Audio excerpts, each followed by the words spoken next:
Olha, e para isso, estou aqui com o advogado, meu amigo Victor Simão, de volta ao nosso programa depois desse recesso aí, não é isso, Victor? Boa noite. Boa noite, Everton. Boa noite, você de casa. Estamos de volta, né, depois do São João. E vamos aí deixar o povo informado, né? Pois é, justamente. E hoje vamos falar sobre crimes no ambiente de trabalho, né? Um tema importante para todo mundo, já que quem não quer trabalhar, quem não está trabalhando, quer trabalhar. As pessoas já estão no mercado de trabalho, graças a Deus. Eu já vou começar com essa pergunta, né? O que é considerado crime no trabalho? Bom, o crime no trabalho, em tese, ele é um crime comum disposto no Código Penal, né? Então, qualquer crime disposto no Código Penal pode sim ser cometido no trabalho. Porém, né, tem alguns casos que apenas no ambiente de trabalho esse crime pode ser configurado, né, como é o caso do assédio moral, por exemplo. Mas pode acontecer também crime de calúnia, difamação, furto, enfim. Qualquer crime disposto no Código Penal também pode acontecer no ambiente de trabalho. Para a gente ficar ciente, Vitor, porque não tem uma legislação específica que fale só sobre crimes no ambiente de trabalho, não é isso? Sim, tecnicamente não tem essa legislação, tem os crimes empresariais, né? Entra também, mas uma legislação específica que trate só desses crimes não tem. Muito bem, então vamos prosseguir aqui o nosso bate-papo, porque recentemente nós tivemos o caso do jogador Pedro, centroavante do Flamengo, que foi agredido após um jogo. Foi uma violência física. Em relação a esse caso, pode ser considerado como crime no trabalho, já que foi justamente depois de uma partida de futebol? Bom, Jeverton, então, no caso do jogador Pedro, né, do Flamengo, o que aconteceu foi um crime de agressão, certo? Que é previsto no artigo 129 do Código Penal, certo? Foi registrado um boletim de ocorrência, o jogador fez um exame de corpo de delito que confirmou a agressão, né? Salvo engano, ele levou 3 tapas e após isso ainda levou um soco, né, do preparador físico. E após isso, né, após ser confirmada essa agressão, o Flamengo, para amenizar a situação, demitiu esse preparador. Então, sim, foi um crime que aconteceu no ambiente de trabalho, certo? Muito bem. A principal dúvida em relação a ele, se ele poderia rescindir o contrato ou não. E a gente trazendo para o nosso dia a dia, nessas situações acontecessem, há uma diferença quem tem um contrato, como é Pedro, com uma pessoa que tem a carteira assinada, não é isso? Perfeito, Everton. Em tese, no caso de Pedro, né, a legislação autorizaria ele a fazer a chamada rescisão indireta.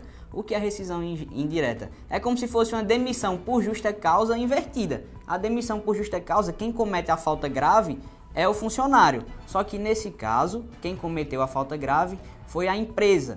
Porém, só cometeu essa falta grave o Flamengo se o preparador, né, estivesse representando diretamente a empresa ali como um preposto, entre aspas, né, que no meu entender não aconteceu nesse caso.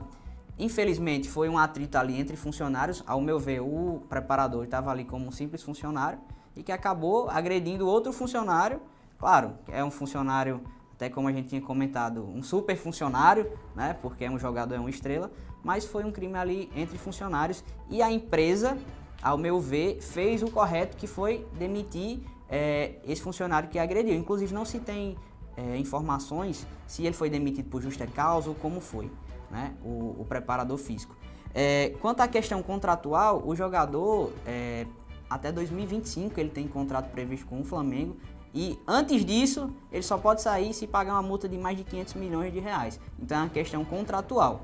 Como o preparador não estava representando diretamente a empresa, então tecnicamente ele não pode rescindir esse contrato antes de 2025 sem pagar esses mais de 500 milhões aí em multa. Uma informação de bastidores, coisa de jornalista, né? Não é informação oficial, é que o preparador físico teria entrado num acordo e ele teria pedido demissão e o Flamengo aceitado. Só que o Flamengo nem o preparador também se pronunciaram, então essa informação de bastidor não é oficial, mas o trâmite teria sido esse, né? O preparador teria pedido demissão, provavelmente porque já houve ali o acordo, olha, se você não pedir, a gente vai lhe demitir de todo jeito, né? Só adiantou. Vamos lá, prosseguindo o assunto. Mas quais são os principais exemplos de crimes contra o funcionário? O que você poderia destacar para a gente? Bom, reforçando mais uma vez o que foi dito, os crimes que podem ser cometidos contra o funcionário são qualquer um desses crimes dispostos no Código Penal. Só que um crime que acontece bastante nas empresas é o assédio moral. Ele não tem um artigo específico no Código Penal, ele consiste em condutas diversas que são consideradas crimes, né? E o assédio moral, ele consiste em expor a pessoa em uma situação humilhante e degradante no ambiente de trabalho, como, por exemplo, acúmulo de função, xingamento, tratamento desigual. É uma espécie de violência psicológica contra um funcionário específico. Os outros funcionários trabalham lá perfeitamente, cumprem seu horário de trabalho, mas o chefe, né, tem que ter uma autoridade, vamos dizer assim, tem que ser cometido por uma pessoa superior ao funcionário e que trata com desigualdade aquele funcionário. Não, hoje você vai ter que ficar mais um pouco. Não, você é para fazer X, mas hoje você vai fazer X e Y e os outros continuam fazendo apenas o trabalho deles. Então é um tratamento desigual que configura aí esse assédio moral.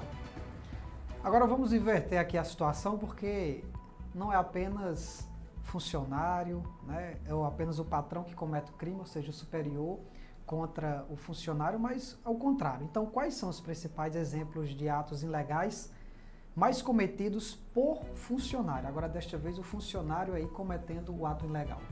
Pronto, perfeito. Então, como eu tinha falado anteriormente, existe essa questão dos crimes empresariais, que são cometidos pelos funcionários, né? Dentre lá tem uma legislação específica para esses crimes empresariais, né? Mas que também enquadram os crimes normais previstos no Código Penal comum. Mas alguns atos ilícitos, eu listei aqui alguns, que são cometidos pelos funcionários são improbidade administrativa, que também não é um crime específico, são condutas diversas que são consideradas como improbidade. A desídia, que é o desinteresse na função, aquele funcionário preguiçoso que não tem, que fica ali sempre na inércia, não quer fazer as coisas, não tem gana de fazer as coisas, né? E incontinência, né? Que é aquela mal conduta, mal obediente, não cumpre as regras da empresa, não segue as regras, é um funcionário que dá trabalho. Pois bem, então aí os dois lados da moeda em relação a crimes cometidos no ambiente de trabalho foi o assunto do quadro Seu Direito desta noite de quarta-feira. Vitor, obrigado mais uma vez. Semana que vem, né, você está de volta com uma nova temática, não é isso? Se Deus quiser, semana que vem estaremos de volta, né? Obrigado pela participação, obrigado Jefferson, obrigado à TV Sol. E é muito bom estar de volta, né, após esse recesso. E nos vemos semana que vem. Aproveitar o gancho, né? Alguém ficou com alguma dúvida, quer fazer contato com você, quer deixar o arroba aí do Instagram? Perfeito, tudo bem. Inclusive, a gente sempre comentava aos finais da participação que poderia entrar em contato tanto comigo quanto pela TV, né, para sugerir temas e tirar dúvidas.